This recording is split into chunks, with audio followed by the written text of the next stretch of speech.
नमस्कार। राम गुलाम online classes में आपका स्वागत है। डीएलएड चतुर्थ सेमेस्टर के सामाजिक अध्ययन विषय के अंतर्गत आज पढ़ेंगे पर्यावरण प्रदूषण। इसके पहले वाले क्लास में हम लोगों ने उत्तर प्रदेश के सांस्कृतिक विरासत के बारे में जाना एवं पर्यावरण प्रदूषण के अंतर्गत जल प्रदूषण के बारे में पढ़ चुके हैं। आइए उसके आगे पढ़ते हैं। दूसरा है वायु प्रदूषण। जब वायु की गुणवत्ता में बाहरी तत्व से मानवीय कारक हो या प्राकृतिक कारण से उसकी गुणवत्ता में कमी आती है, दूषित हवा हो जाती है, तो उसको वायु प्रदूषण कहते हैं। प्रदूषक ऐसे तत्व या पदार्थ जिससे वायु प्रदूषित होती है उसे प्रदूषक कहते हैं, जिसमें मुख्य रूप से कार्बन मोनोऑक्साइड, अमोनिया, धूल, सीसा आदि पदार्थ आते हैं। कारण क्या कारण है देखते हैं।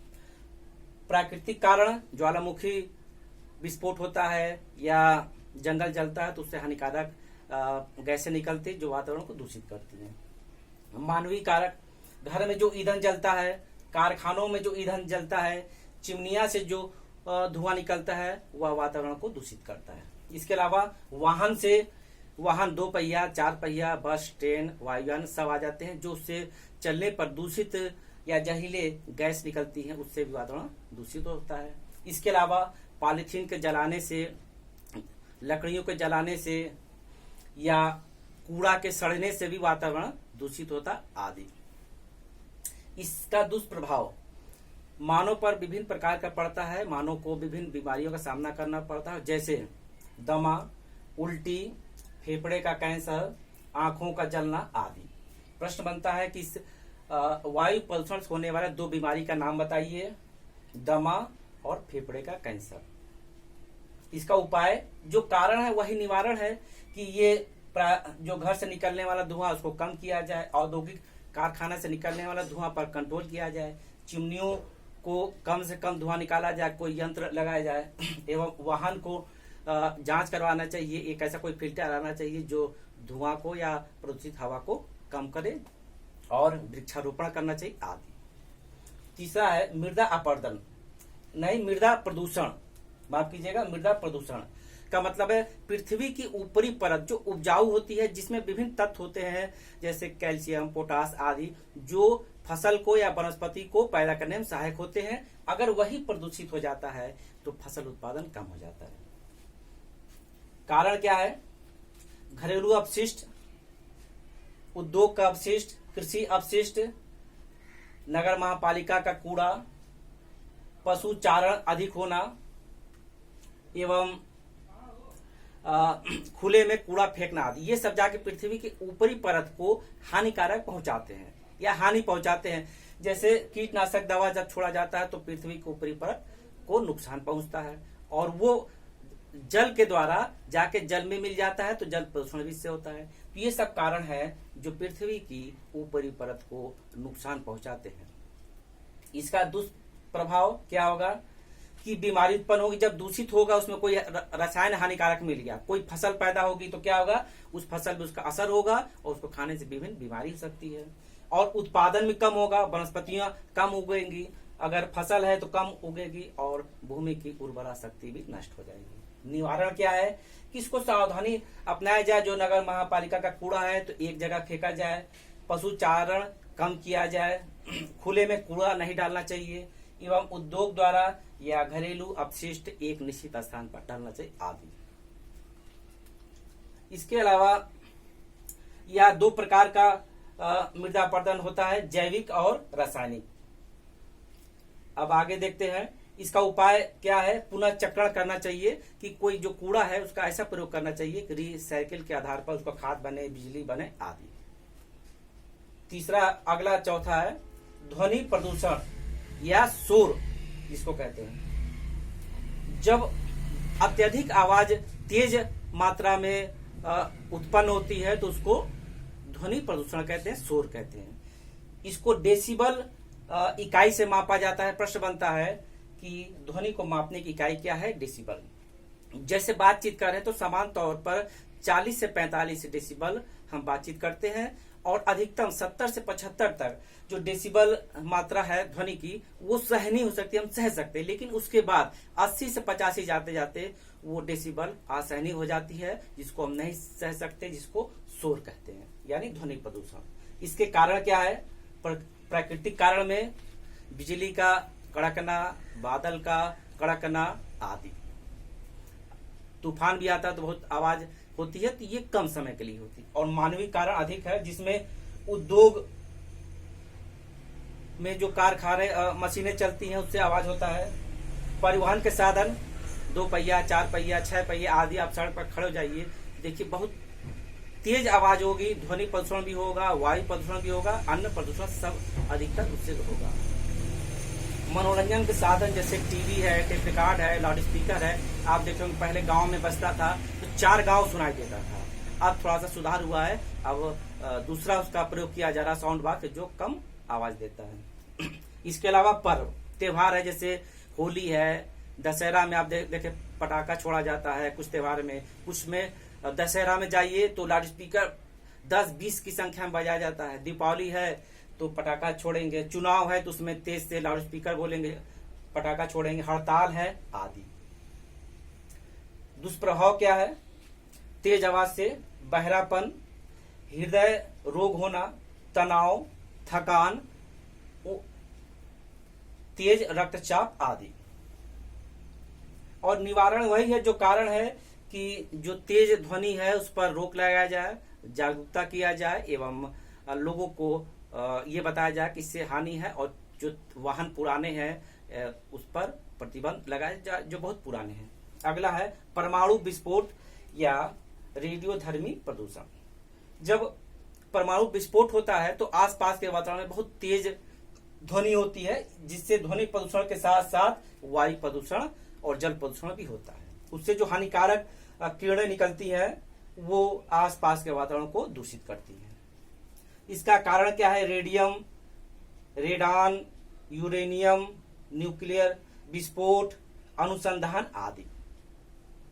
इसका निवारण यही है कि जो कारण है कि उसको सीमित किया जाए, अंतर्राष्ट्रीय स्तर पर कुछ ऐसा व्यवस्था किया जाए कि कोई भी देश इससे अधिक प्रयोग नहीं कर सकता और प्रतिबंध लगाए। इसके अलावा हम देखते हैं का जो दुष्प्रभाव है वह अंधापन, त्वचा कैंसर, डायरिया, निर्जलीकरण जिसको डिहाइड्रेशन कहते हैं, दांत और हड्डी में कम वृद्धि होना। इसका निवारण ये है अंतर्राष्ट्रीय स्तर पर कानून बना करके इस प्रकार की व्यवस्था करना एवं रोकना। और इसके अलावा वृक्षारोपण करना, जन जागरण जागरूकता करना, पर्यावरण शिक्षा देना, सेमिनार करना, समूह चर्चा करना आदि। और इसका प्रयोग मानव सेवा में मेडिकल लाइन में करना चाहिए। जो ऐसी किरणें हैं वो मानव सेवा में इसका प्रयोग करना चाहिए। और इस प्रकार हम देखते हैं कि पर्यावरण जो प्रदूषण है वो हमारे जीवन में किस प्रकार हानि पहुंचाता है, कोई भी प्रदूषण हो। अब इसके आगे हम पढ़ते हैं संयुक्त राष्ट्र संघ। संयुक्त राष्ट्र संघ एक अंतर्राष्ट्रीय संस्था है जिसका मुख्य उद्देश्य अपने सदस्य राष्ट्रों में शांति बनाए रखना, सामाजिक रूप से, सांस्कृतिक रूप से, आर्थिक रूप से विकास करना एवं जन कल्याण कार्य करना। संयुक्त राष्ट्र संघ जिसको यूएन या यूएनओ भी कहते हैं, इसकी स्थापना 24 अक्टूबर 1945 को सैन फ्रांसिस्को अमेरिका में की गई, जिसके प्रथम महासचिव ट्रिगवेली जो नॉर्वे देश के थे, और इस समय जो उसके वर्तमान सचिव हैं एंटोनियो गुटरेस जो पुर्तगाल के रहने वाले हैं। और आप इस संस्था का उद्देश्य क्या है? अंतर्राष्ट्रीय शांति एवं सुरक्षा बनाए रखना। जो इसके सदस्य राष्ट्र हैं इस समय इसके 193 सदस्य राष्ट्र हैं, एवं मैत्रीपूर्ण संबंध को अपने सदस्य राष्ट्रों में बनाए रखना, आपसी विवाद को हल करना जिससे संघर्ष ना हो, सामाजिक, आर्थिक और सांस्कृतिक क्षेत्र में प्रोत्साहन देना जिससे विकास हो, और मानव के जीवन स्तर को ऊंचा करना, स्वास्थ्य संबंधी सुख सुविधा देना आदि। इसके प्रमुख 6 अंग हैं। प्रश्न है कि संयुक्त राष्ट्र संघ के कितने अंग है, तो प्रमुख 6 अंग है। महासभा, सुरक्षा परिषद, आर्थिक और सामाजिक परिषद, फिर उसके बाद है न्यास परिषद, अंतर्राष्ट्रीय न्यायालय और सचिवालय। महासभा, इसका अधिवेशन सितंबर महीने में होता है। इसका मुख्य काम है बजट संबंधी विचार करना, किसी देश को सदस्यता देना एवं समाप्त करना, और इसमें प्रत्येक देश से 5 प्रतिनिधि जाते हैं, लेकिन एक देश का एक ही वोट होता है। किसी भी निर्णय पर जब 2/3 बहुमत मिलता है तो इसमें बात आगे जाती है। सुरक्षा परिषद, इसमें ये महत्वपूर्ण अंग है। इसमें 5 अस्थायी सदस्य और 10 अस्थायी सदस्य हैं। प्रश्न महत्वपूर्ण है, कौन कौन से 5 अस्थायी सदस्य देश हैं? अमेरिका, चीन, रूस, फ्रांस, ग्रेट ब्रिटेन। और इसके जो अस्थायी सदस्य देश है उनको एक विशेष अधिकार प्राप्त है, वीटो का अधिकार। वीटो का अधिकार, जिसको निषेधाधिकार भी कहते हैं। यदि किसी निर्णय पर जो अस्थायी 5 देश है उसमें से कोई एक विपक्ष में वोट देता है तो वो प्रस्ताव नहीं पास होगा, निर्णय पास नहीं होगा, उसी को वीटो या निषेधात्मक अधिकार कहते हैं। और इसका मुख्य उद्देश्य शांति और सद्भावना को बनाए रखना अपने सदस्य राष्ट्रों के देशों में। तीसरा अंग है आर्थिक और सामाजिक परिषद।